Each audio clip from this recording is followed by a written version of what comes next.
Um, Nandito kami sa Laguna, Calamba, Laguna sa Cuyab Resort. Ayan. Ayan po ang aming niliguan. Nandito kami sa Cuyab Resort.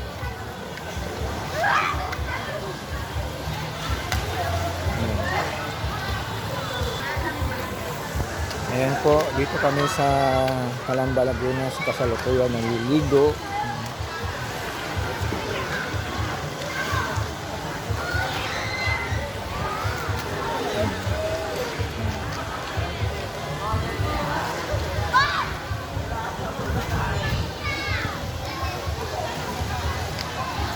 Ayan, Cuyab Resort.